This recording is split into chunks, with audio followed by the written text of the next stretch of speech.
Es interesante porque digo, ¿no es absurda la situación actual de BTC? La posición de los small blockers es la que se llevó a sus conclusiones lógicas. Este tipo te está diciendo a vos, che, no, lo que hay que hacer es negociar, hay que ver cómo negociar con quién. Si del otro lado tenés un tipo que te está diciendo a las claras que no va a negociar. Y entonces ya no son mineros. Claro. Sí, qué sé yo, se dedican a otra cosa, pone un kiosco. ¿Sí? Entonces eso no es un minero. Si vive del kiosco, eso no le da necesariamente seguridad a la red. Claro.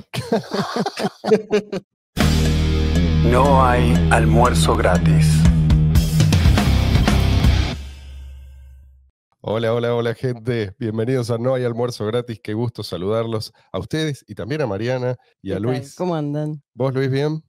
Todo bien, todo perfecto.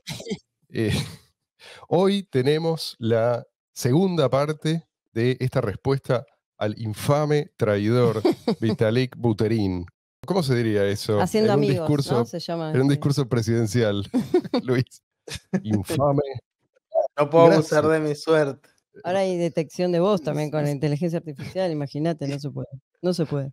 Recordemos que... Yo quiero decir una pequeña noticia, pero esta Sí. semana voy a ser muy breve. O sea, te arrepentiste. Me dijiste que hoy no había noticias. No hay noticias de las que siempre les traigo, pero hay una noticia, una nota de color que salió esta semana. Y bueno, lo vamos a mencionar como para romper el hielo.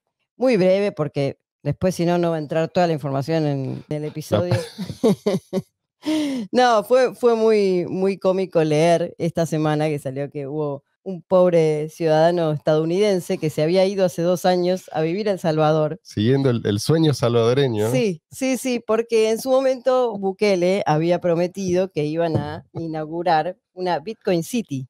No sé si recuerdan eso. Vos decís que, perdón, vos querés decir que un político mintió o prometió algo y no cumplió. Esto es básicamente lo que... Sí, pasó Estoy eso. Azorado. Y bueno, a veces pasa que los políticos prometen cosas que no cumplen, qué sé yo, ¿viste? En algunos se ve que son cosas de El Salvador, no, en otros lados no sé. Sí, no extrapolemos porque acá, por suerte. La cuestión es que este pobre hombre, crédulo, se mudó a El Salvador, se fue a una playa en el medio de la nada. Esperando. Se construyó una chocita, no sé si ya estaba construida, con una hamaca paraguaya, y estuvo 2 años hamacándose ahí, esperando que construyan la famosa Bitcoin City, que se suponía que iba a ser el lugar donde iba a haber minería y que iba a ser pujante. Yo me acuerdo que el tipo prometió, incluso hay como... El centro mundial de Bitcoin. Había como una maqueta de la ciudad. Sí, estaba todo planeado. Bueno, la cuestión es que ahora... Faltan 18 meses, muchachos. Sí. Ahora resulta que se volvió a su país de origen frustrado porque después de 2 años dice que ni un ladrillo habían puesto en el lugar y bueno, nada, fue la nota cómica. Me dio risa, fue como lo bardeaban en Twitter y decían que tenía alta preferencia temporal, ¿no? Tal cual, paciencia, negro. No era que los BTC Boys son los reyes de la preferencia temporal. Vos, si realmente lo tuyo es la preferencia temporal, tenés que estar en esa choza, no solo vos, sino varias generaciones, hasta que la promesa de Bukele se cumpla. Si es dentro de 1000 años, ahí tienen que permanecer. Así que bueno, nada, les traigo esa nota cómica de la semana y podemos arrancar con el tema de hoy. Sí, vamos a lo importante, Marian. Gracias de todas formas. Recordemos que retomamos, después de leer las 2 versiones acerca de lo que se llama la guerra por el tamaño de los bloques, Vitalik posteó sus conclusiones en un artículo que vamos a linkear acá abajo, ¿no es cierto, Luis? Que lo vamos a linkear. Sí. Y quiero empezar directo porque yo tengo la sensación de que cada vez que Mariana hace alguno de sus comentarios acerca de las noticias que fortalecen el efectivo electrónico P2P y nosotros decimos, muchachos, muévanse al efectivo electrónico P2P, si no saben lo que se viene. Yo tengo la sensación de que estoy hablando con esos fumadores, que son la inmensa mayoría, que se encuentran, no es nada nuevo lo que vos le decís, che, ¿estás seguro? Ojo que esto puede traer cáncer y otro problema de salud, y se lo ponen en las... Estás comprando un problema, básicamente. En los cartones, ¿viste? Le ponen pacientes muriendo. Sí. Y sin embargo, tipo, por ahí te escucha, asiente con la cabeza, pero sigue adelante haciendo lo mismo. Ahora, el momento en que le dan el diagnóstico, ahí sí, dejan de fumar. Probablemente tarde. Así. Pero por eso, no vamos a decirles todo lo que les espera. Sí, el totalitarismo va a llegar de la mano de la CBC. Si son exitosas, no quiero decir con esto que van a ser exitosas igual en todas partes, al mismo ritmo, pero allí donde lo sean, Dios me libre. Si no tenés salida geográfica por alguna razón, no podés moverte, vas a tener que moverte a la economía paralela. Eso es todo lo que voy a decir por ahora. Sigue entonces Vitalik Buterin, lo habíamos dejado aquí. Dice, según cuenta Bier es el que había escrito la primera versión, el que se apuró a escribir, a reescribir la historia de la guerra esta, por el tamaño de los bloques, dice. Según cuenta Bier... en italiano, Vitalik Buterini. Volvió a ser Luis. Con todo. Últimamente me venía sorprendiendo para bien, ¿sí? Con sus intervenciones, pero ahora me queja más tranquilo. Luis que conocemos. Dice, según cuenta Bier, sus repetidos pasos en falso, está refiriéndose a los big blockers. En falso, tanto en el código como en lo económico, terminaron alejando a más y más partidarios con el tiempo. Los big blockers, que se enamoraron de un Craig Wright que afirmaba fraudulentamente ser Satoshi, se desacreditaron aún más. Y ahí pone una foto de Craig Wright y la describe. Dice, Craig Wright, un estafador que se hace pasar por Satoshi, con frecuencia utilizó amenazas legales para silenciar las críticas. Desafortunadamente, muchos big blockers cayeron en las payasadas de Craig. Estas son palabras de Vitalik, porque Craig decía cosas que los big blockers querían escuchar, ¿sí? En ese momento. Y creo que acá dice la verdad, es cierto que este tipo hizo mucho daño, pero yo creo que, no tengo pruebas definitivas de esto, creo que esa era justamente la idea. Sí. Esta es una opinión mía. Pero también es cierto que este tipo quedó neutralizado hace muchos años. O sea, se demostró que el tipo no era Satoshi al poco tiempo, ¿sí? Y los que contra toda evidencia seguían diciendo, sí, este tipo es Satoshi, lo sostenían, no importaba qué argumento vos expusieras, esos se fueron con BSB. Y lo de BSB fue muy poco tiempo después del split BTC-BCH. Entonces, sí, es cierto que hizo daño, pero no es algo que explica lo que pasó con los años.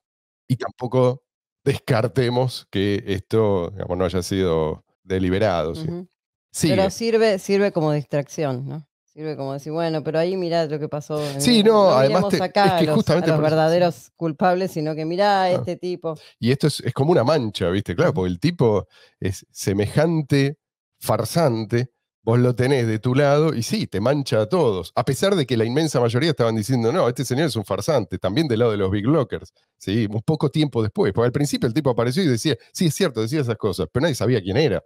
Entonces algunos dijeron, a ver, escuchemos lo que tiene para decir. No es que todos dijeron automáticamente, sí, este señor es Satoshi.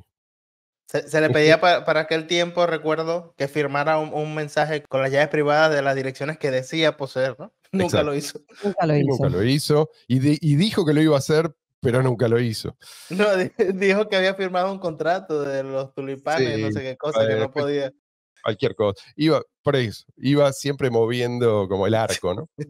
En general, sigue Vitalik, al leer los dos libros, me encontré más a menudo de acuerdo con Roger Ver, en cuestiones generales, pero con Bier más a menudo en detalles puntuales. En mi opinión, los big blockers tenían razón en la cuestión central de que los bloques necesitaban ser más grandes y que era mejor lograr esto con un hard fork limpio y simple, como el que describió Satoshi. Pero los small blockers cometieron muchos menos pasos en falso técnicos y sostuvieron menos posiciones que condujeran a resultados absurdos si se intentaba llevarlas a su conclusión lógica. Esto es interesante porque digo, ¿no es absurda la situación actual de BTC? Esto es lo que está pasando por alto Vitalik, ¿no? O sea, la posición de los small blockers es la que se llevó a sus conclusiones lógicas. ¿Sí? Y tenemos la evidencia de que todas las críticas de aquel entonces eran críticas válidas, había que prestarles atención. No se les prestó atención, se los censura todo. Bueno, entonces se siguió adelante con esto y acá estamos, ¿sí? Bueno, pero aparte una cosa, él dice, cometieron menos pasos en falso. Al principio porque no dieron ningún paso. Si no haces nada, al principio, si no haces nada, técnicamente no vas a cometer ningún Sí, paso eso falso. es cierto, pero eso no quiere decir que Pero no tiene... después hicieron cosas. Pero aunque no hagas nada, no quiere decir que no tiene consecuencias eso. No, está bien, pero él habla de eso. Y por otro lado, después sí hicieron cosas como Sí, Replace sí, by sí, Fee y otras sí. cosas que Por sí eso, son ahora errores. vamos a hablar de eso.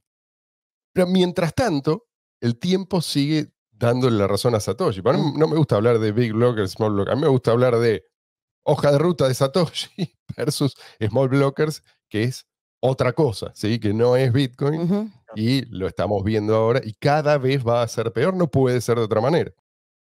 Sigue.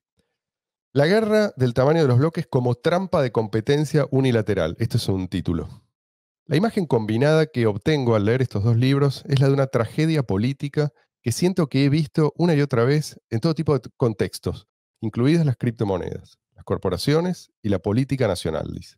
Un lado monopoliza a todas las personas competentes, pero usa su poder para impulsar una perspectiva estrecha y sesgada. Y de vuelta. O sea, ¿son competentes los que llevaron a BTC a la situación actual? Hagamos un repaso.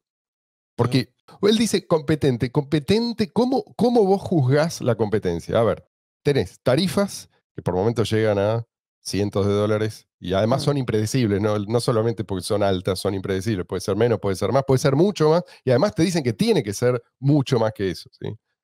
También tenés tiempos de confirmación impredecibles, puede llegar a ser de semanas, a veces son varias semanas, nadie sabe, ¿sí? Tenés transacciones, o sea, las transacciones instantáneas ya no son posibles, ¿sí? Hace muchos años. Tenés transacciones que son potencialmente reversibles, ¿sí? Todo esto no era la idea original, ¿sí? O sea, todas estas son cosas que estos genios que él dice, esta gente tan competente, nos trajo a BTC. Esto de replace by fee, ¿no? Lo que hace a las transacciones potencialmente reversibles y que permitió que mucha gente estafara a otras personas por millones y millones de dólares. Tenés esta situación actual de los memes on-chain que a menudo ocupan más espacio que las transacciones normales, y hay advertencias de que esto iba a pasar, hablando de competencia, incluso antes del split, antes de la incorporación de Segwit, que es lo que en definitiva permitió no solamente eso, digamos, permitió este hack, ¿sí? meter esas imágenes como de contrabando, hace muchos años. Muchachos, ojo que esto va a pasar. No los escucharon, ¿sí? Tenés además un modelo que es económicamente insostenible. Ya explicamos 1000 veces, ¿sí? La seguridad se va deteriorando con el tiempo si vos te mantenés atado a este modelo, que es lo que están haciendo, ¿sí? O sea, en definitiva, BTC funciona mucho peor bajo Blockstream que antes de Blockstream, ¿sí? Y funciona cada vez peor. Desde la llegada de Blockstream funciona cada vez peor. Entonces, ¿cómo juzgás vos al buen ingeniero? ¿Por lo que dice él mismo? No, mira, yo soy frente al puente que se acaba de caer, él te dice, no, mira, yo soy un gran ingeniero y te explico por qué. Y te empaqueta, muy ¿viste? buen currículum. Claro, mira mi currículum. Sí, Recuerda a los científicos soviéticos, ¿no? exactamente. Sigue.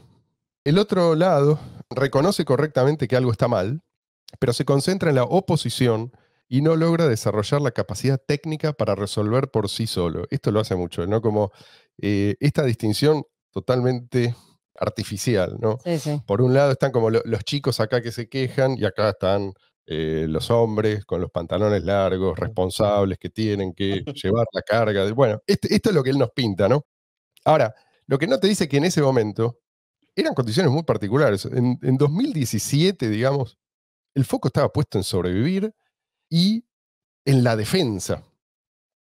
Yo no diría tanto en la oposición. Era cómo salvamos este proyecto, ¿sí? En medio de ataques extremadamente brutales, tanto informáticos como sociales, que es lo que acá contamos un montón de veces, ¿sí? Con respecto puntualmente a la incompetencia de los devs, de los desarrolladores, hay algo que él no menciona y es absolutamente crucial, ¿sí? Es decir, gracias a la intervención de un desarrollador que él llamaría Big Blocker, BTC se salvó del peor bug de su historia. No sé si es que él no lo sabe o no le importa o le conviene, digamos, no mencionarlo, pero poco después del split, hay un desarrollador cuyo seudónimo es Omani, no sé cómo se pronunciaba, después te lo voy a poner, Awemani. Él descubrió y reportó, de manera muy responsable, un bug que muy bien podría haber destruido BTC. En ese contexto, ¿eh? O sea, vos podés decir, bueno, si estos tipos son inmaduros, lo que podría haber hecho él es decir, bueno, vamos a explotar esto, ¿sí? Y vamos a explotarlo en este momento para demostrar la incompetencia del otro lado, que es lo que seguramente habrían hecho ellos, ¿no?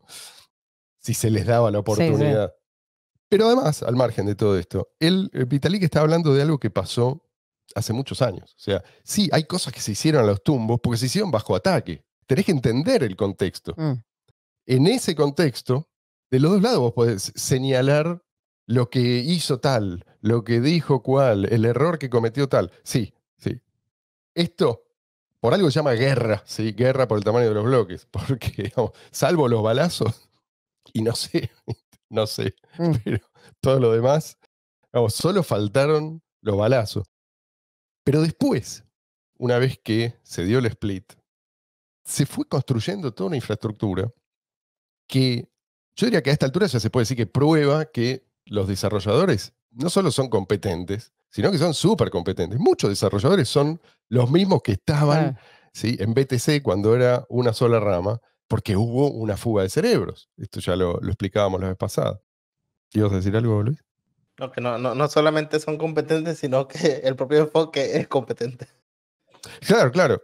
Es decir, vos podés ser un genio, pero te dan una misión imposible, que es rescatar esto, como por ejemplo, vos sos un genio y te contrata el Politburo para que armes un programa de planificación económica centralizada que satisfaga todo. Bueno, no importa si vos sos, ni siquiera, te diría, un genio según los estándares actuales. No importa si vos tenés un IQ de miles, decenas de miles, millones, si tal cosa fuera posible.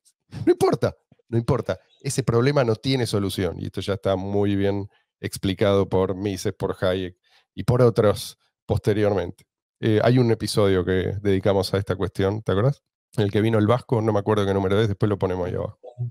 Sigue Vitalik. En muchas de estas situaciones, el primer grupo es criticado por ser autoritario, pero cuando se pregunta a sus, a menudo bastantes, partidarios por qué lo apoyan, su respuesta es que el otro lado solo sabe cómo quejarse.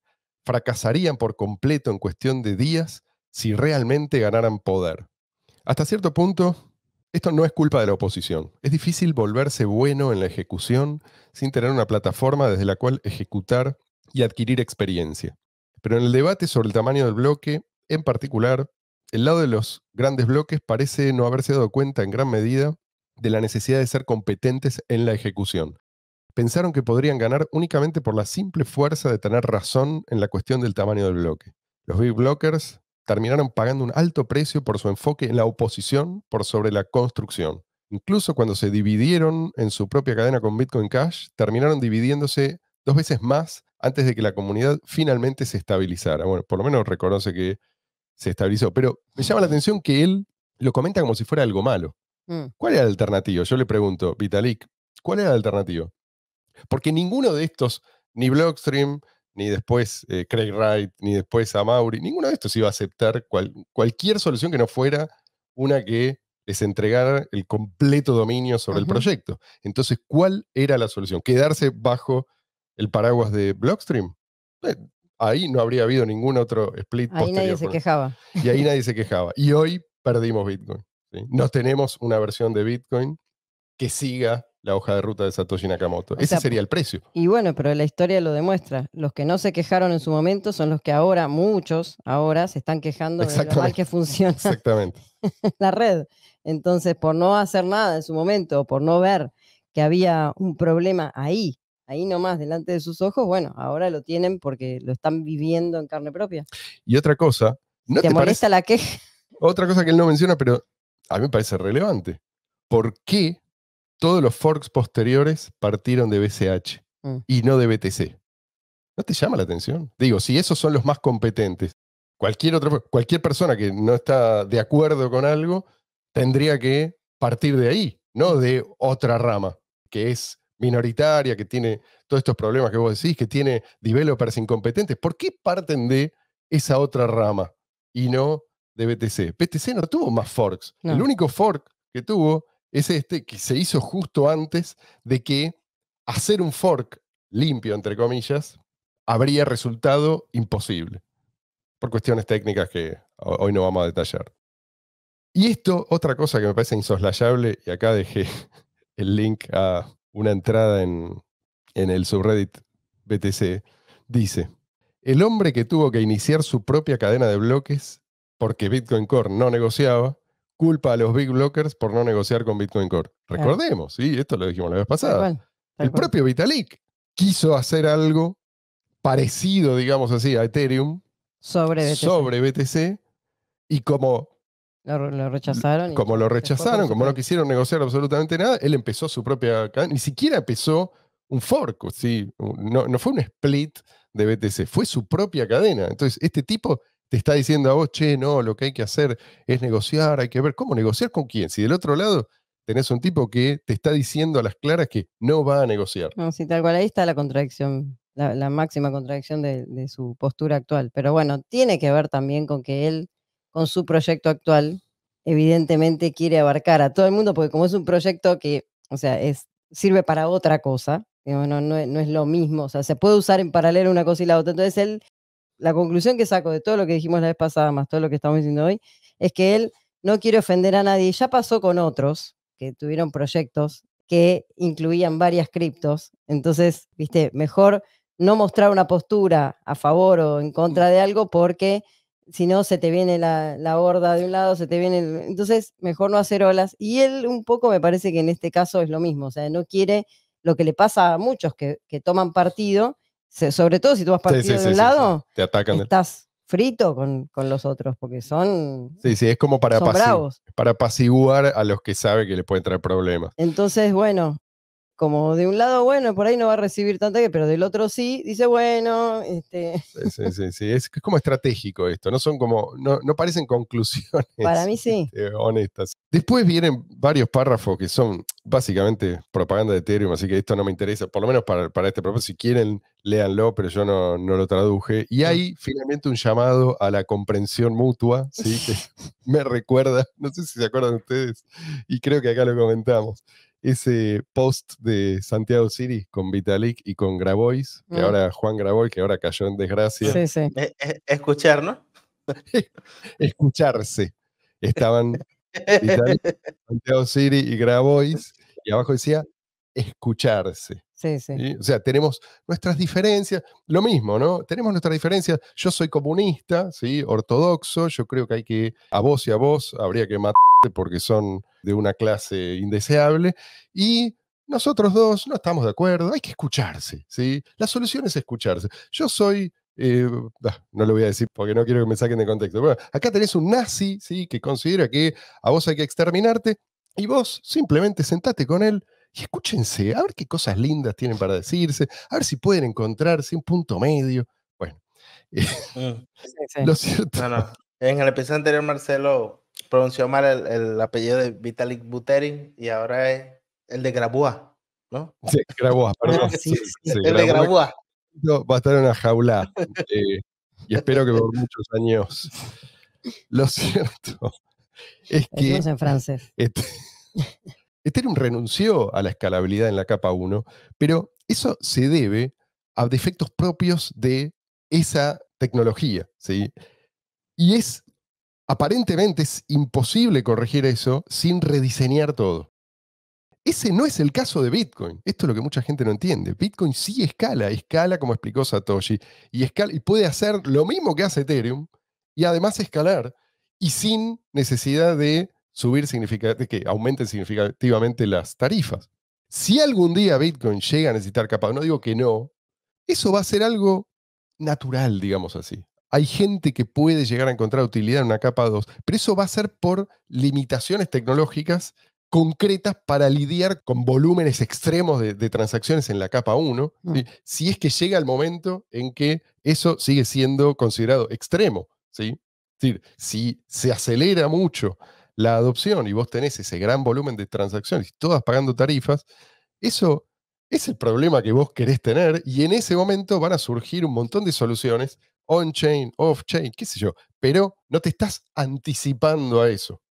Estás viendo cómo evoluciona y estás permitiendo, mejor dicho, que evolucione. Esto es lo que Satoshi decía. Eventualmente el tamaño del bloque no va a importar. Lo que quería decir no es vamos de 0 a 1.000.000. Lo que quería decir es vamos al ritmo de la demanda. Y esto es algo que automáticamente te genera el financiamiento, porque más transacciones implica una red más usada, probablemente un market cap más alto, más recursos para invertir en esas soluciones, los mineros además más involucrados con ese desarrollo porque quieren procesar más transacciones. O sea, es un círculo virtuoso. Pero aparte la misma Ah, tecnología va ah, evolucionando. Acordate cuánto, o sea, cómo eran los celulares y cuánto se podía guardar, cuánta memoria tenía un celular en 2009 cuando surgió Bitcoin y cuánto tiene ahora. Entonces, en todo este tiempo que pasó, la misma tecnología por otros motivos, no relacionada con cripto, por otros motivos va evolucionando, pero nunca lo tuvieron en cuenta, siempre lo decimos, pero parece una obviedad y, o sea, en todos lados hay un montón de gente que lo menciona y ellos parece que eso, ellos siguen o sea, avanzando con su tecnología en un teléfono, por ejemplo, pero no parece, esto no, la tecnología Esto es, acá no esto es avanza. excepcional. Casualmente, ¿sí? Tecnología relacionada Es con la ridículo y es, moneda. Eso es lo que no tiene que evolucionar. claro, es Sí, ridículo y es obvio, pero es una cosa que siempre se dedicaron específicamente a obviar ese detalle que es, no sé, me parece que lo decirlo es, pero bueno, lo voy a decir igual. A mí me recuerda un poquito a la Agenda Verde, ¿no? Dicen que tiene que desarrollarse las energías limpias, pero entonces le ponen impuestos a las energías no limpias, pero entonces distorsionan todo el mercado de las que se supone que serían energías Ay, limpias, entonces al final ni fu ni fa. tal cual. Y además de que Ethereum no escala, Ethereum tiene otros problemas, ¿sí? Desde el punto de vista de la privacidad es un desastre, esto no lo ocultan, lo Mm. sabe todo el mundo y no tiene solución tampoco eso. Si Monero es privacidad por defecto, Ethereum es reuso de direcciones por defecto. Exactamente, es eso, es reuso de direcciones y eso lo hace vulnerable a ciertos tipos de ataques. No es solamente la privacidad lo que acá está en juego, ¿sí? ¿Por qué es tan común que te drenen? La gente dice, me drenaron toda la billetera, porque cada uno de estos contratos que vos firmás Mm. involucran a esa dirección que vos no tenés más remedio que utilizar, donde tenés todos los tokens. En cambio, con el modelo de UTXO, el contrato, por así decir, está aislado. No es que vos no podés tener problema con un contrato, pero no es que tenés todo atado a una misma Es dirección. protección. Exacto. Entonces, un contrato malicioso en Ethereum, por lo general, tiene consecuencias mucho peores. Otro tema que, bueno, por supuesto, él no va a mencionar esto, pero en Ethereum, además de que vos tenés tarifas altas y a veces muy altas, las transacciones pueden fallar.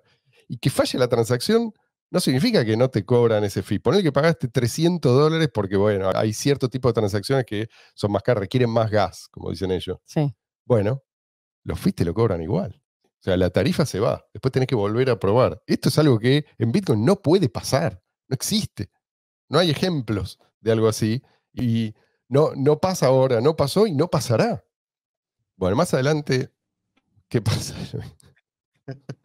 No, recuerda un poquito a las dinámicas de los gobiernos, ¿no? Que tú vas a hacer un trámite y te dicen, macho, no te pude hacer, no Sí, se sí, pudo hoy, pero sí cobramos la sí, comisión. sí, te faltó el sellito de Se cayó el administración, sistema. se cayó el sistema. Se cayó. Y Y si el reembolso, no, el reembolso tienes que ir a Caracas. no, y si tenés una queja, llama al 0800, ¿viste? Y por ahí dentro de 5 o 10 años, alguien te No, por atiende. eso, o sea, si quieres un reembolso, tienes que viajar a la ciudad capital, a una oficina por ahí. Perdón, y ese trámite del reembolso también puede fallar. Dice más adelante, al igual que las criptomonedas rebeldes, los estados de las redes estado, network state, en realidad no sé bien cómo traducir esto, pero es un concepto que introdujo un tipo, yo estoy leyendo, el mismo libro que leyó él, yo lo estoy leyendo, es muy interesante. Después, si quieren, les comento. Es un indio que se llama Sirimbajangi, no sé, es un apellido impronunciable. Dice, Luis sabe, Luis es políglota. los estados de las network state rebeldes necesitan aprender a ejecutar y construir. Otra vez insiste con esto. Mm. Pero digo, atrasa por lo menos 6 años. ¿Sí? Y además, otra vez busca como sembrar esta idea de que rebelde igual incompetente, ¿no? Y viceversa, ¿no? Como que los que ganaron en realidad ganaron por competentes, Ujú. no ganaron por inescrupulosos, no ganaron por ser animales políticos totalmente salvajes aliados al Y establishment. los otros son los loquitos rebeldes, Exactamente, adolescentes o lo que sea. exactamente. Y si Que es ganaron, una muy buena manera o sea, es un muy buen relato típico, ¿no? Ustedes son así es como los te pintan. rebeldes, vos rebeldes sin causa, no tenés, es solo por oponerte. Te pintan de esa Sos manera oposición por solo oponerte. frente a gente que no sabe lo que pasó. Entonces, por ahí alguno compra esto. Es Yo, un capricho de niño. yo no digo que no tienen o no se quedaron con gente competente, pero se quedaron con gente competente por inercia. Del mismo modo que los bolcheviques, cuando una vez que ganaron el poder, y sí, hubo un montón de gente competente, no le quedó más remedio que quedar bajo Sí, porque estaba. el yugo de los soviéticos. Quedaron ahí. Y sí, había gente competente en la Unión Soviética y lo hubo por mucho tiempo, pero toda esa gente competente se fue yendo. En cuanto pudo, Hubo una gran fuga de cerebros y eso es lo que explica en gran medida por qué tanto la Segunda Guerra como la Guerra Fría la ganó, digamos así, Occidente. ¿Por qué? Porque los científicos más brillantes... Sí, perdón. No, no, me recuerda la serie de Chernobyl, ¿no? Que están estos científicos y le dicen, no, va a explotar, está explotando el reactor. Y él dice, no, no me puede decir eso, un reactor no puede explotar en la Unión Soviética. No, pero que va a explotar el reactor. No, no, no, un reactor no explota. boom, acto seguido. Exactamente. No pudo terminar la frase. No pudieron evitar la fuga de cerebros y eventualmente no pudieron evitar el colapso. ¿Por qué? Porque sus ideas eran ideas en extremo estúpidas, ¿sí? Tanto las de los nazis como las de los soviéticos. Sigue él. Recomiendo leer los dos libros con la mentalidad de que no se trata solo de Bitcoin. Más bien, esta fue la primera guerra civil verdadera de una nación digital. Este concepto también lo saca de ese libro que se llama Network States. Y las experiencias conllevan lecciones importantes para otras naciones digitales que veremos construir en las próximas décadas. Y yo acá lo freno una vez más a Vitalik para decir, esto no fue una guerra entre naciones digitales, esto fue una guerra entre el establishment y los que como él llama los rebeldes. Y por ahora es cierto, viene ganando el establishment, pero la guerra no terminó, negro. Yo creo que lo que acá está haciendo Vitalik es lo que en inglés se llama victim blaming. No sé si hay una traducción al español fácil, pero, No, pero culpar a la víctima. Culpar a la víctima, sí. Quizás porque eso lo deja más tranquilo. Sí. Y porque tuvo un rol en aquel entonces. ¿Cuál fue su actitud? Y él, yo creo que Vitalik es la clase de persona que se te va a unir siempre y cuando vayas ganando. Si no, viste, se va a quedar a un costado. Tampoco te va a tirar piedras, pero no te va a dar una mano, aún si tenés razón y aún si estás siendo atacado injustamente. ¿Sí? O sea, si vos sabés lo que pasó, Vitalik, si vos decís que estás de acuerdo con Roger Ver y no te parece que esté mintiendo, en ningún momento él dice, Roger Ver acá miente, bueno, ponete del lado de los que fueron cascoteados, ponete del lado de los que tenían razón y decían la verdad, a pesar de todo, y siguen diciendo la verdad. Y fueron censurados. Y fueron censurados, y fueron maltratados, y fueron difamados. Bueno, en ese momento, ahora ponele que ya pasó, pero en ese momento, ¿cuál fue tu rol? Y bueno, aquí sí, qué sé yo, puede ser, no sé, me importa tres. Está bien que él estaba ocupado, pero yo creo que es obvio que Vitalik en el fondo, como competencia, prefiere a BTC, porque sabe que no es competencia. Claro, ¿sí? obvio.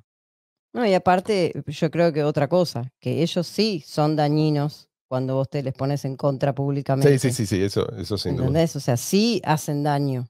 Y entonces, yo creo que quiere evitar eso, como muchos lo han hecho. Sin duda, sin duda. Pero bueno, de ese mismo modo, en el momento en que uno se planta y ya muestra que no le importa, ¿sí? Que no se deja intimidar, y ese es un ejemplo que puede cundir. Por eso, en el momento en que uno se planta, lo atacan tan ferozmente. Sí, claro. Pero por otra parte, recordemos que Ethereum en su momento fue el principal beneficiario, pero con mucha distancia, de esa discapacidad impuesta a BTC. Tal cual. O sea, hay mucho antes de que existiera BCH. Entonces, él fue quizás la persona más beneficiada en el mundo, económicamente digo. Sí. Porque recordemos que Ethereum tuvo, ni siquiera hay que llamarlo preminado esto, o sea, se distribuyeron los fondos arbitrariamente y después empezó la minería. Pero antes de eso hubo un ICO, creo que se llamaba en ese momento. Ahora es cierto que Vitalik él siempre se mostró como más alineado con los BitBlockers. Él nunca dijo, esta gente está completamente descaminada, ¿no? Sí, no, este es el camino. Después, estas críticas no apuntan al fondo de la cuestión. Pero da la sensación de que él tiene esta necesidad de darle como un poco de razón a cada una de las partes, ¿no? Y al final lo que hace es sugerir, bueno, no lo traduje porque me parece que tampoco aporta demasiado, pero es lo que dice, en síntesis, esto tiene una solución tecnológica, ¿sí? O sea, vuelve a ignorar la inviabilidad económica del modelo de Blockstream, ¿sí? Esto no tiene solución tecnológica, y decir lo contrario es como decir que en realidad el comunismo, ¿sí?, falló porque no tenían la tecnología adecuada para hacerlo funcionar. Volvemos a Siri. Volvemos, La democracia no funciona. No, no es que la democracia, no, necesitamos una necesitamos, tecnología sí, que la... sí. Democracia, más Sí, internet, sí. resuelve todo. Sí, No, sí. es lo mismo. Bueno, y ni hablar, digo, comunismo pues es un ejemplo que todo el mundo o mucha más gente puede comprender. A veces pasa esto, Vitalik. De un lado tenés gente completamente equivocada. Tenés, de un lado, un comunista y del otro lado, un capitalista, digamos, un tipo, o un anticomunista, llámalo como quieras. Sí, uno está completamente equivocado. Su posición es completamente errónea. No hay una posición intermedia en la cual, digamos, se encuentran como a otro nivel. Esta estupidez de la síntesis, ¿viste? Que la gente... No hay síntesis. Si uno dice 2 más 2 es 4 y el otro dice 2 más 2 es 3, la solución no es decir que 2 más 2 es 3,5. Eso es peor todavía. ¿Sí? Porque sí, no entendés cuál es la raíz del problema. Sí, sí. Si vos decís 2 más 2 es 3, deja que construyan sobre esa base y vas a ver cómo todo se desmorona. Sí. 2 más 2 es 3. Se acuchillan al cuarto durante la noche, ¿no? Entonces, en ese caso hay dos caminos que son irreconciliables. Y esto es algo, es importante reconocer por qué. Uno de todo camino termina mal, porque parte de presupuestos erróneos. Y si vos no estás dispuesto a cuestionar esos presupuestos por el qué dirán, y bueno, vas a terminar sin entender por qué fracasa eventualmente. Y algo parecido está haciendo Rayo, Juan Ramón Rayo, que también, ¿no? Frente a este absurdo del modelo de Blockstream, que además se pone de manifiesto, pues no es solamente teórico, todo esto que dijimos no es algo que nos inventamos nosotros, ¿qué dice él? Lo máximo que llegó a decir muy tímidamente en un meet que tuvo así en vivo con dos personas que no me acuerdo quiénes son, pero estaba auspiciado por Binance. Él dijo esto. Pero entonces dijo, no sé si ustedes lo vieron, No. algún día los mineros van a tener que vivir de otra cosa, ¿no? Como que no lo quería decir, no quería terminar la frase porque, claro, lo lleva a una posición que es insostenible. Claro. Y los otros que le respondieron, nada, evasivas, ¿viste? Después al final no volvió a tocar el tema. Cambiaron de tema prácticamente. Se salvó que no estaba Peter Todd en el vivo, ¿no? Porque ahí dice, take the mission. Claro. Claro. Pero pensá lo que significa eso. Rayo, ahora le hablo a Rayo, antes le hablaba a Vitalik, ahora le hablo a Rayo. Ese modelo te condena a un Bitcoin más inseguro. Vos todavía no sabés de qué van a vivir los mineros. Bueno, yo te digo de qué van a vivir los mineros y Satoshi te lo explicó una y mil veces. El modelo de Satoshi te asegura exactamente lo contrario que el modelo de Blockstream. A medida que aumenta el uso de la cadena, el sistema es cada vez más seguro, no cada vez más inseguro. Sí, sí. Increíble que tengamos que seguir explicando esta cosa. Pero digo, fíjate cómo un tipo tan brillante, tan inteligente. Y yo creo que en el fondo pasa esto que vos decís. Es algo social, porque no es que él no llegó a esa conclusión. Por algo hizo esa pregunta. Pero también por algo lo dijo con tanta cautela. Pero entonces, ¿de qué van a vivir los mineros? No, bueno, los mineros van a tener, no dijo de qué van a vivir los mineros, dijo, van a tener que buscarse otra fuente de ingreso. Y entonces ya no son mineros. Claro. Sí, qué sé yo, se dedican a otra cosa, pone un kiosco. ¿Sí? Entonces eso no es un minero. Si vive del kiosco, no es que eso no le da necesariamente seguridad a la red. Acciones de Liquid. Claro. El otro día alguien dejó una pregunta en la sección de comentarios, creo que en el video anterior. Él preguntó esto. Puso el límite de 21 millones en BCH.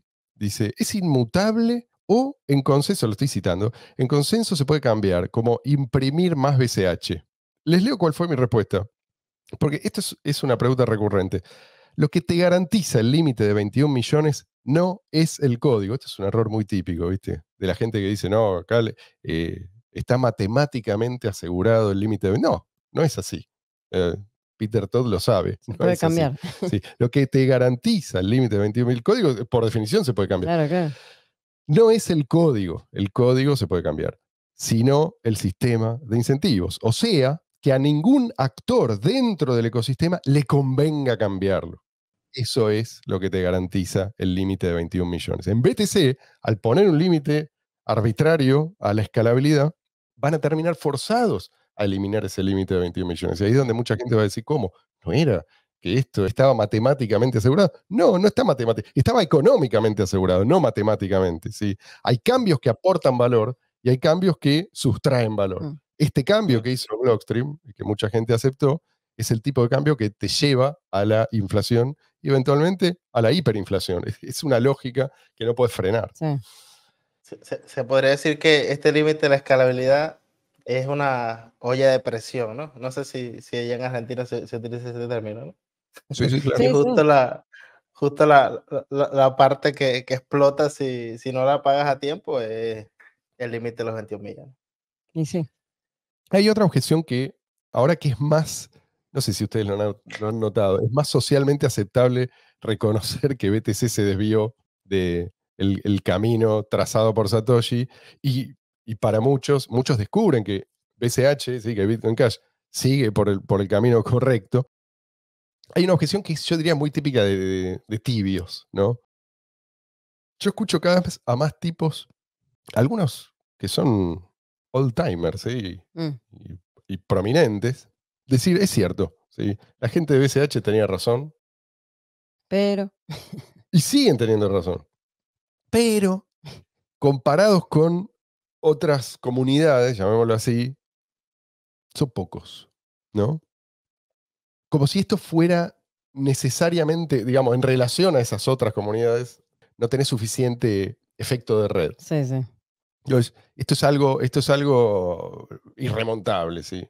Así lo plantean. Como no solo es malo, sino que es tan difícil superar esa situación que más vale date por vencido, reconoce que Blockstream se quedó para siempre con ese efecto de red y nunca ese efecto de red va a abandonar a BTC. Dos cosas al respecto. Bueno, ese argumento va de la mano con el argumento del precio, ¿no? Sí, el mercado ya habla. Ah, sí, sí. El mercado ya habla. O son pocos o el precio es muy bajo. ¿El mercado ya habló? Ah, bueno.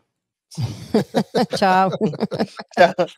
Si no somos más ahora, pensá que en parte es por tipos como vos, Vitalik, como vos, Rayo, y como tantos otros, que se callaron la boca. No, porque digo, estos Que no tipos se tienen juegan. mucha influencia. Que no se juegan por una postura. Exacto. Es, cuando más importaba que dieran la cara, bueno, Rayo no sé, porque en ese momento no sé en qué andaba, no. pero cuando más importaba que dieran la cara, no lo hicieron y permitieron que la gente que sí lo hacía fuera maltratada. Se abrieron, ¿sí? Entonces, en parte esto se debe a que hay tipos como vos que detectan a quienes tienen razón, pero no se la juegan hasta que no es obvio que el que tiene razón, además, va ganando, ¿sí? Mm. O por lo menos que tiene una alta probabilidad de ganar. Ahora, si vos sabés que de un lado hay tipos que tienen razón y del otro lado hay tipos que son deshonestos, como mínimo, son mentirosos, son malintencionados, unite a los primeros. Es mucho pedir. Digo, no te vas a arrepentir. Ponele que al final terminan ganando los que tenían razón. Ojo que eso ya está registrado. Nadie te va a creer que vos desde el principio, yo siempre los banqué, ¿viste? El famoso, yo siempre te banqué. Y hoy en día menos, porque está todo está registrado. Pero ¿qué habría pasado? Digo, si todos esos tipos que dicen, sí, ustedes tienen razón, pero son pocos, se unieran a los que quieren que Bitcoin simplemente siga funcionando como efectivo P2P, podrían acelerar este proceso. O sea, también está en tus manos. Vos que decir, tienen razón, pero son pocos. Bueno, unite, vamos a hacer más. 2. Ser pocos en relación a otras comunidades no es necesariamente una desventaja. Yo creo que en esta etapa, en esta, como nosotros llamamos la primera era, importa mucho qué clase de persona está de tu lado. Sí. Pues seguimos en BTC también, ¿sí? ¿Es gente que entendió los fundamentos? ¿Es gente convencida? ¿O son tipos que se unen transitoriamente para hacer, Sí, o eso. aspiran a hacer una fortuna? Sí, porque para sumar números puedes sumar cualquier cosa, pero a la larga eso después no tiene sustancia. Exactamente. Es que eso es lo que yo quiero cuestionar. Cuando se habla de comunidad, llamar comunidad a un grupo de gente que quiere multiplicar rápidamente su riqueza es como llamar comunidad a un grupo de gente que respira. Todos lleno quieren de esas. multiplicar su riqueza. O sea, ¿qué es lo que los distingue? Porque si hay una comunidad, tiene que haber algo, ¿sí? Un objetivo común que no es el de todos los demás. Y vos le preguntás a cualquiera, incluso a un monje tibetano, te va a decir, sí, no tengo que hacer nada, pero multiplico el rey, dámela, después qué sé yo, lo dono a la caridad, no sé qué hacen los monjes tibetanos, pero digamos, una persona que no esté interesada en el dinero también te va a decir, sí, yo quiero multiplicar la riqueza, pues eso me permite, qué sé yo, distribuirla de la manera que yo quiero. Nadie te va a decir que no, sí, a eso. O sea, no es una comunidad eso, en rigor, digo, ¿no? Y finalmente recordemos que Satoshi, al principio, era una persona, un tipo solo, pero era un tipo con una misión. Mm. Esto digo para destacar la importancia de la misión. El que se une por la misión. A Satoshi se le unió mucha gente.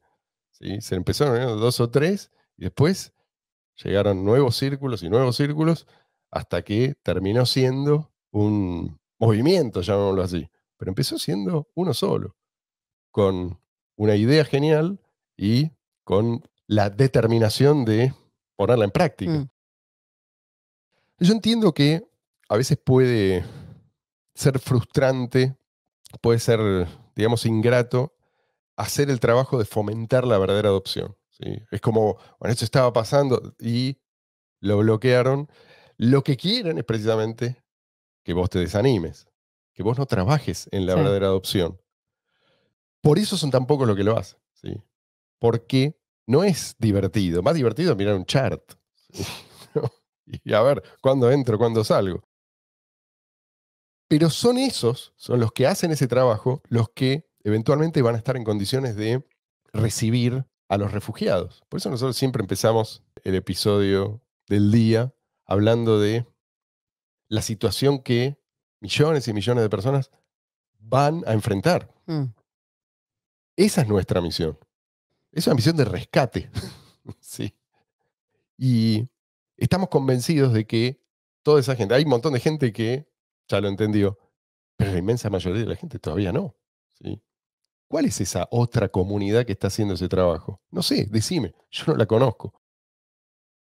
Bueno, para cerrar, me gustaría leerles brevemente otras repercusiones del libro de Roger, porque al fin y al cabo, Vitalik leyó el libro de Roger y eso fue lo que lo motivó a escribir. Mm. Y obviamente sus conclusiones fueron las más difundidas últimamente. Pero escuchen esto.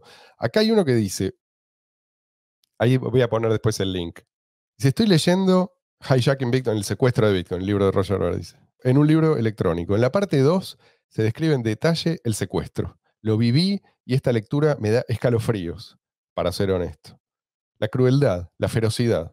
Es un buen recordatorio de que Bitcoin Cash es un peligro para muchas compañías ávidas de poder. Y finalmente, un tweet que vale la pena leer de Aaron Day, alguna vez lo citamos, Sí. a este tipo que está atrás de la situación de Roger, siempre Sí. informa, si quieren seguirlo, vamos a dejar también el link en qué anda Roger Ver, y está tan interesado como nosotros en la difusión del efectivo electrónico P2P porque ve que las CBDCs son inevitables. Ujú. Y él se dedicó a estudiar exactamente cuál es el plan. O sea, no es algo que hace un tiempo era como, bueno, mirá qué idea. No, ahora ya es algo concreto. Y mucha gente en la era de Internet se queja de que hay burbujas, ¿viste? Como que cada uno se queja en su burbuja, se queda en su burbuja. Y es difícil que cambie porque, claro, el algoritmo, ¿no? te mantiene en tu burbuja. Vos solamente escuchás a los que querés. Esta es una queja muy común. Pero la gente no se acuerda de que antes de Internet había una sola burbuja. Sí. Que no sé si no es peor. ¿no? Porque, qué sé yo, la gente miraba la tele y eso era lo que bajaba, y si vos tenías una opinión distinta, no había manera, te tenían que elegir para ponerte ahí, en un diario también, tenías que formar parte de una pequeña élite de periodistas que eran los únicos que tenían voz. Bueno, ahora hay muchas burbujas, y algunas burbujas son más permeables que otras, o sea, pasa que la gente, no, la gente no se queda eternamente en una burbuja. Bueno, acá hay un caso de migración de una burbuja a la otra, ¿sí? Y también empecé de una persona a la que le importa más la verdad que la aprobación del rebaño. Escuchen esto. Y es una persona que le escribió a este tipo, a Aaron Day. Mm. Voy a leerlo, la versión traducida, después te dejo el link. Hola, solo quiero decir que les he contado a mis pocos conocidos que son maximalistas de BTC sobre mi reciente y profundo cambio de opinión con respecto a BTC y su destino, la vigilancia total y el control monetario. Y al hacer eso, siento que me salí de un círculo muy unido de personas con ideas afines. Y para ser honesto, duele. Sentí que había encontrado mi tribu, pero miré más allá del hype y no puedo dejar de ver lo que ahora creo de todo corazón que es verdad. Hemos sido embaucados. Aclaro que esto fue después de leer el libro de Roger. Mm. Me perdono, ya que nos estamos enfrentando probablemente a uno de los mayores aparatos de control y engaño que el mundo haya conocido. Pero duele. No solo por la tribu que dejé, sino también por la esperanza que tuve que sacrificar. La esperanza de que BTC pudiera ser la salvación, el salvador, entre comillas. Me siento un poco perdido. Y aquí radica la razón por la que te escribo esto. Estoy muy agradecido de que estés ahí y puede parecer una cosa pequeña, pero el hecho de que hayas puesto un like en una de mis publicaciones y me hayas seguido hace que este viaje sea un poco menos solitario. Es como ser llevado de la mano hacia una nueva tribu de personas con ojos que ven aún más claro. Así que me gustaría decir un sincero gracias. Y les puedo asegurar que esto no es un caso aislado, ¿sí? Hay mucha gente despertando. Vean, bueno, uno de ellos es Ray Youssef, que Sí. volvió a la carga ahora, pero con todo. Sí. Pero vean el último episodio, les Tenemos de nuestro recomiendo, lado a Rey. de Bitcoin Cash Podcast, ¿sí? Con un tal Steve Thurmond, se llama. Véanlo. El tipo cuenta, pasó de ojos de láser a BCH. Creo que es un goteo, eventualmente va a ser un tsunami esto. Yo propongo que... Tiene que decirlo con orgullo, Marcelo. Big Casher. Big Casher. ¿Qué dije yo? BCH. BCH, sí, qué sé yo. Bitcoin Casher. Creo que hay que seguir el ejemplo de estas personas porque estos son pioneros. Sí. Estos son tipos que están dando el paso cuando todavía no es popular hacerlo. Ujú. ¿sí? Y es difícil, ¿sí? La honestidad intelectual es algo difícil, por eso es tan raro. Ahora, pensá en la alternativa Mm. y vas a ver que es mucho peor. Y es mucho peor no solamente para el deshonesto, es mucho peor para todos. ¿sí? Señores, ahora sí, ¿cuánto vamos? ¡Apalala! Vamos a ir despidiéndonos. Muchas gracias nuevamente en nombre también de mi equipo por acompañarnos hasta aquí. Dejen sus comentarios si es que tienen algo que decirnos, nos interesa. Escuchen a Luis también que va a decir lo siguiente. Hasta ahora Rayo no la he visto, ¿no? Pero a ver si alguien puede hacerle llegar Hijacking Bitcoin a Miguel Ancho Basto, que capaz ese es Sí, el sí, que sí, hace tal cual. masivo este mensaje. Buena idea. Lo voy a intentar yo, Luis. Gente, nos volveremos a encontrar el domingo de la semana que viene.